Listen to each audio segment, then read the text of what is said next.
వయసు అనేది కేవలం ఒక సంఖ్యే, కానీ ఆ సంఖ్యే ఒక దేశ భవిష్యత్తును నిర్వచించే స్థాయికి చేరింది. జపాన్లో ఇప్పుడు అదే జరుగుతోంది. చిరునవ్వులు పంచే వృద్ధుల సంఖ్య పెరుగుతుండగా ఖాళీ పాఠశాలల్లో మాత్రం మౌనం పెరుగుతోంది. 100 ఏళ్లు దాటిన జనాభాలో జపాన్ కొత్త రికార్డు సృష్టించింది.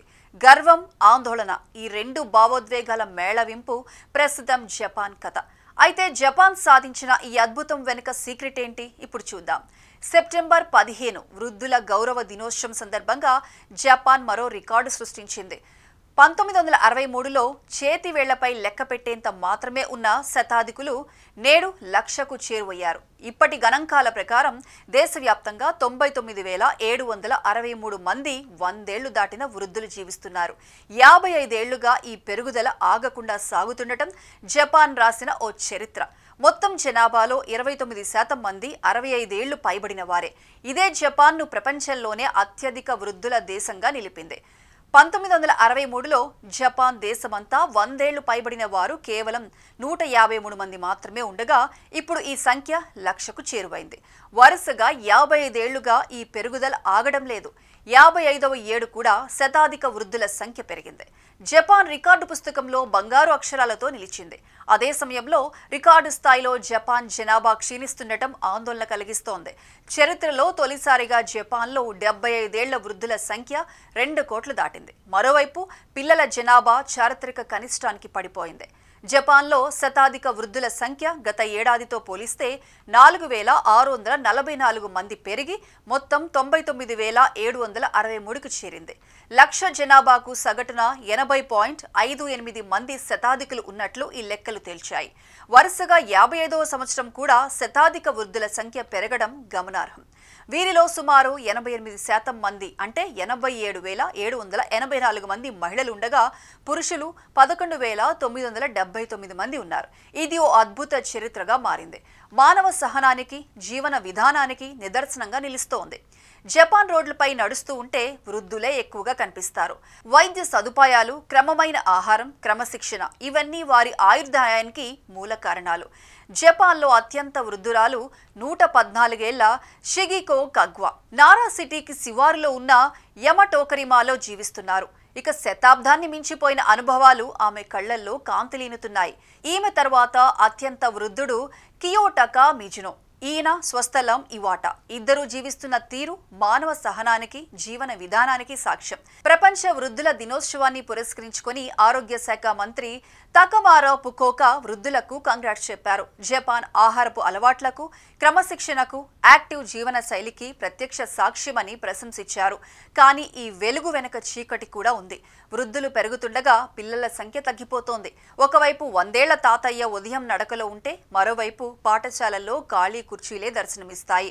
క్లాస్ రూమ్లో గాలి శబ్దం తప్ప పిల్లల సందడి, కబుర్లు వినిపించడం లేదు.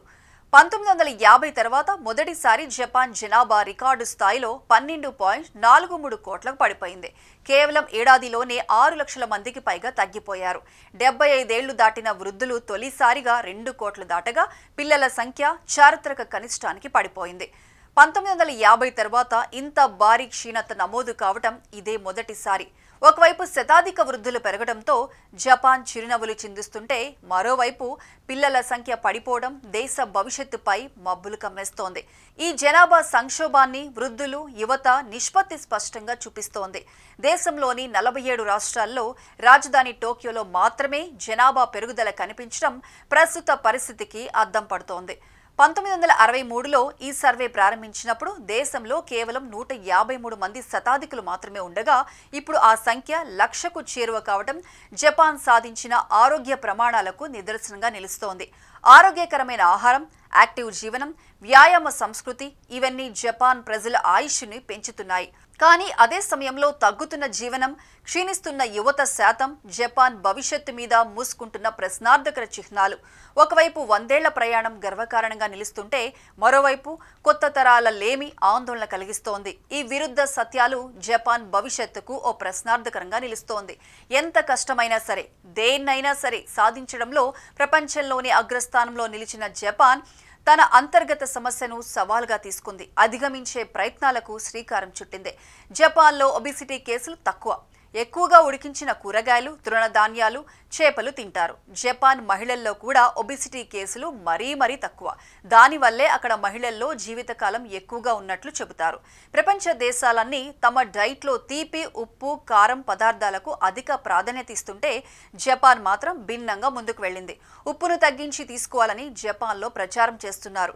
కేవలం ఆహారం మాత్రమే కాదు, జీవితంలో యాక్టివ్గా ఉండేందుకు ఎక్కడకు వెళ్ళినా కాలినడకకు ప్రాధాన్యతనిస్తారు. వ్యక్తిగత వాహనాలు వాడరు. ప్రజా రవాణా వ్యవస్థ మీద ఎక్కువగా ఆధారపడతారు. రేడియో తైసో అనే ఒక గ్రూప్ ఎక్సర్సైజ్ ను దేశం మొత్తం ఓ 3 నిమిషాల పాటు ప్రసారం చేస్తారు. ఆ సమయంలో ప్రజలు ఈ గ్రూప్ యాక్టివిటీలో పాల్గొంటారు. జపాన్ ప్రభుత్వం వృద్ధులకు పెన్షన్లు, వైద్య సదుపాయాలు పెంచుతోంది. ఏటా సెప్టెంబర్ 15వ తేదీన వృద్ధ దినోత్సవం జరుపుతున్నారు. ఈ సందర్భంగా ప్రధాని నుంచి ఆ వృద్ధులకు ఓ లేఖ, సిల్వర్ కప్ అందిస్తారు. ఈ ఏడాది 52,310 మంది పురస్కారానికి ఎంపికయ్యారు. జపాన్ ఆరోగ్య అలవాట్ల మీద అనేక ప్రపంచ దేశాలు అధ్యయనం చేస్తున్నాయి. ప్రతిరోజు నడక, వ్యాయామంతో పాటు పెద్దలు, ఇతరులను గౌరవించే సంస్కృతి ఈ హెల్త్ సీక్రెట్ గా ఆయుష్ ని పెంచుతున్నాయి. కానీ తగ్గుతున్న జననం మాత్రం భవిష్యత్తు సవాల్గా మారుతోంది. ఒకవైపు శతాధికుల సంఖ్యతో జపాన్ చిరునవ్వులు పూస్తుంటే, మరోవైపు ఖాళీ పాఠశాలల మౌన దేశం. ఇది ప్రస్తుతం జపాన్ పరిస్థితి. నేటి వాస్తవం. చిరునవ్వులు, కన్నీళ్లు కలగలిపిన ఒక అద్భుతం. కానీ రేపటి జపాన్ ఎవరి చేతుల్లో ఉంటుందో అన్న ప్రశ్న జపనీయుల గుండెలను పిండేస్తోంది.